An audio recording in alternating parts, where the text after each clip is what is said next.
Our buddy Michael Irvin, Playmaker, good afternoon. How are you? I am doing well over here in Germany, getting ready for that game this weekend. Is this your first time to Germany? It's my first time in Germany. It's a little different. London is it's a little different. Hey, listen, I went to the soccer game the other night. You know, the soccer game they got here. It's this Munich soccer team. They introduced me. I was on the field, and they were interviewing me. They announced me, Michael Irvin, 3-time Super Bowl champion. Shh, don't say that. Because their team has won 10 championships in a row. They're working on their 11th. And when you're playing, when another team has won 10 in a row, you be like, shh, don't mention my little 3. Don't even say it. That's cute. Yeah. Right. And the whole while, right, that's cute. That's exactly what I said. The whole while I was doing the interview, I had my arms around the guy that was interviewing me, around his arm. I was hugging him the whole while I was doing the interview, right? When we finished the interview on the field and on TV, the guy, my producer said, Michael, why'd you do the whole interview hugging that guy? That guy looked like he was trying to get away from you, and you were hugging him. I said, it wasn't about him. This was bigger than him.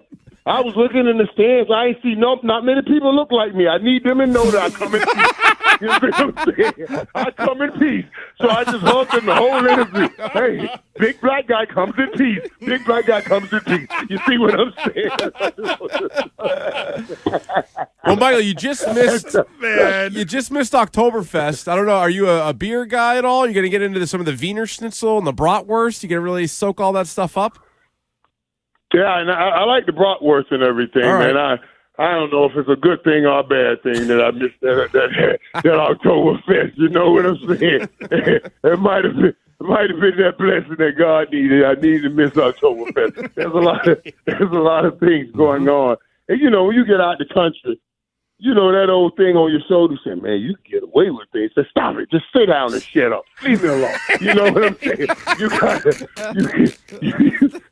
You gotta just smite him down. Just smite him down right away. Yeah, it's been fun. How did you deal with a flight that long? Dude, and so I messed up, right? Because what I did, you know, I came over here. I'm like, man. They said when you land, don't go to sleep. Just ride it out. Stay up all day. And I was like, man, that's for normal people. I'm not a normal dude. I can go to sleep right now because I got it about 11 a.m. I said, I'm going to go to sleep. Then I woke up and went to the soccer match. Went to the soccer match and did all that. Then I came back. I said, man, I'm going to get in here and go to sleep. I've been working hard all year. I got in this bed and could not go to sleep at about 8:30 in the morning. If I had a I was going crazy. I was like, somebody take me out of my misery. I could not sleep. There's nothing worse than not being able to sleep. Mm-hmm. I don't know what they're talking about on this TV. I can't even watch it because they're talking some other language. It was the hardest thing in the world, man. It was the hardest thing in the world. Michael, how can you make heads or tails out of the New England Patriots season so far? They're 5-4. It's the bye week right now. Their offense does not look very good. The defense does, however, and the AFC appears to be, you know, Chiefs and Bills at the top, and now the Bills even have a Josh Allen injury concern, and then you have kind of everybody else in there. But what's your take from the outside of the Patriots so far this year? Well, you know, Chiefs and Bills, it ain't just Chiefs and Bills, my guys. It's really the East. Both East are doing dynamic things right now. And it's so amazing because nobody expected it to be this way. Everybody came into the season talking about what that AFC West was going to be. Wow, this is going to be quite a challenge. Oh, my God, it's going to be the toughest division in the world. Well, it's not because you can't predict this stuff. This stuff is different. It's not. It's both East, AFC, NFC, and those are the teams that I think are the best two divisions right now in each respective conference. But listen, let me tell you something, man. I said this on First Take, and you guys know how much I love Bill. I love him to death, man. I think he's a phenomenal coach, and nobody can question his career and what he's accomplished. But I said, as much as I love Bill, it's the one thing that if I ever had to say anything about anything, that I would have to say something about putting Mac Jones in this situation and not having him someone there that he can lean on and trust in, that has an offensive mind, that he has faith in, and put him in a tough situation this year. And I think that's the result. And that's why you see some of the play that you've seen this year. To say, oh, we're not going with an offensive coordinator. We're going with the guys we have. And, you guys all know. I know you talked about it at length. But I think that's, for me, that's the one thing I said. That I thought that was a hard decision. And I would say not the right decision. Question of the week from Michael Irvin, brought to you by the Catches Law Group, New England's personal injury pros at catcheslaw.com. Sticking with Mac Jones, there was the thought around here when Bailey Zappi was playing, Michael, that, Bill's testing Mac mentally, right? And then you talked about the coaching staff and the way everything is set up. What is the fine line for someone as smart as Bill Belichick who wants to test Mac Jones and see if he can be Tom Brady light, let's say, versus ruining a guy mentally? And that's the fine line right there. That's the fine line. Dude, that hurt me to hear the people yell Zappy time, when they pulled him out of the game. And then even have, that bothered me. And that's why I said that.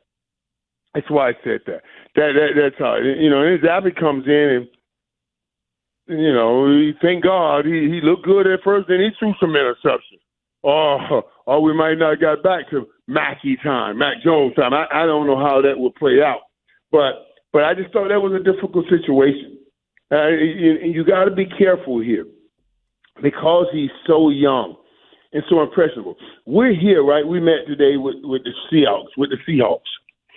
And I got a chance to talk to Gino and talked about, man, what it was like in New York with all the pressure. And, you come in New York. It's his 10th year in the league now. And he looks like, he's looking great. But those first few years, Gino will admit they did something to him. He said he had to recenter himself and get back to what he knows and what he is. He knows who he is and all of that stuff. That's how the quarterback psyche is so delicate. You got to be careful with that. And those early years are the formidable years.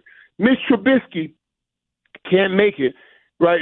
That's why the kid take over his job in Pittsburgh, because you come over from Chicago where you're a high draft pick and you make so many mistakes and everybody's jumped on you in that whole city. Now you're afraid to go up the field with the ball because you're afraid the ball getting intercepted. Then you got a kid like George Pickens who can go up and get anything, and you don't even give him the opportunities you're supposed to get him because you are still afraid to throw an interception because of how the people treated you in Chicago. Now you done brought that baggage over here to Pittsburgh. That's what Gino said. Gino didn't bring that baggage with him. Seattle, he got over here. He was able to chill. He was able to relax a little bit, play behind Russ for a year or so. And now he's just taking off. The psyche, he regained his psyche, shoulders up. I don't think Trubisky will be able to regain that psyche, shoulders up. And I don't want Mac Jones to lose that psyche, shoulders up. Good stuff from Michael Irvin. Enjoy your time over there in Germany, and we will catch you next week, friend. Thank you. All righty, man. Listen, just don't see many people like me. I just need them all to know I come in peace.